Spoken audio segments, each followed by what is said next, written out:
Bienvenue. Alors, aujourd'hui, on explore des passages d'un roman, Un nouvel été d'Amélie Beaumont. L'histoire pour commencer. Une femme, Alice, qui retourne avec sa fille, Chloé, dans son village d'enfance. Un lieu qu'elle a fui 22 ans plus tôt après un drame familial. Elle y revient vraiment à contre-cœur. Oui, et ce qui est intéressant dès le début, c'est la structure.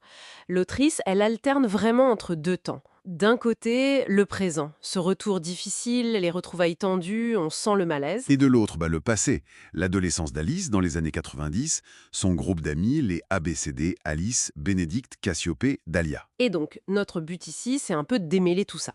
La mémoire, le traumatisme qui est resté caché, et puis aussi la force de l'amitié, à travers tout ça. On va essayer de décortiquer un peu. Alors, pour commencer, cette tension du retour. Alice, dans le présent, elle est pétrie d'angoisse, on le voit bien.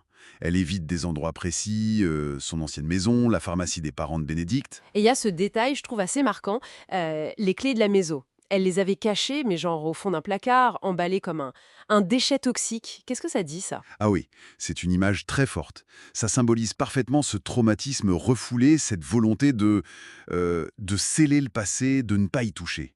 Et ce qui est fascinant, c'est le contraste avec sa fille, Chloé. Elle a rien déterminé, elle veut comprendre. Elle pousse sa mère à affronter ce passé. Alors que les flashbacks, eux, nous montrent une adolescence qui semble assez normale pour les années 90.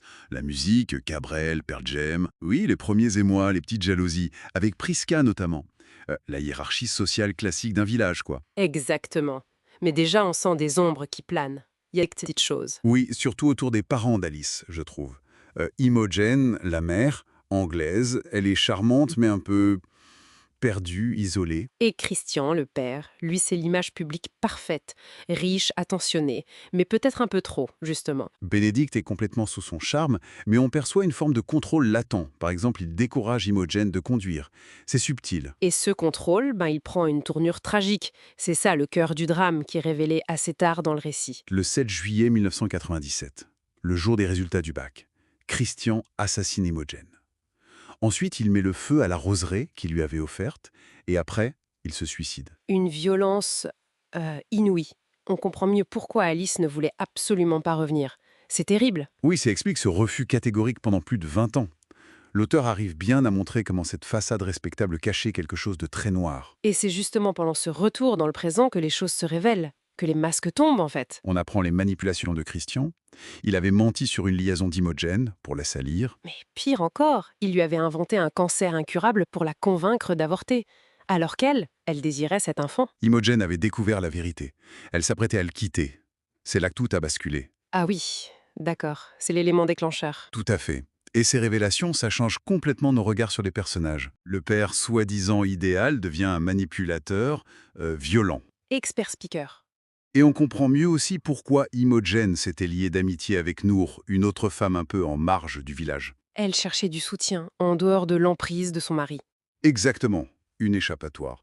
Ça montre bien comment les secrets peuvent ronger une communauté. Mais ce retour, ce n'est pas que de la douleur, heureusement. Il y a des moments forts, des moments de reconquête. Je pensais à Alice, qui défonce le portail cadenassé de sa maison avec un bulldozer qu'elle trouve sur place. C'est Ah incroyable. oui, c'est spectaculaire. Un acte de reprise de contrôle, carrément. Oui, voilà. Et puis, il y a Chloé, sa fille, qui est assez brillante.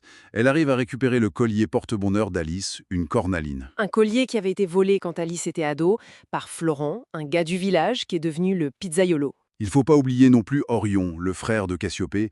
Lui aussi, il a un rôle important. Il révèle qu'il a sauvé des objets personnels d'Imogen en secret, juste après le drame, avant que la maison soit pillée. Et parmi ces objets, il y a une lettre. Une lettre très émouvante d'Imogen à Alice. Ah oui. Et ces objets retrouvés, ces fragments du passé, ils deviennent hyper importants. Ils permettent à Alice de se reconnecter d'une autre manière avec sa mère. Au final, ce qu'on voit à travers ces extraits, c'est un cheminement. Un cheminement douloureux, bien sûr. Confronter le passé, ça révèle des vérités terribles sur la violence domestique, souvent cachée derrière une belle façade. Oui, mais c'est aussi ce processus qui permet de renouer des amitiés, des liens très forts, et d'entamer une forme de guérison. Tout à fait.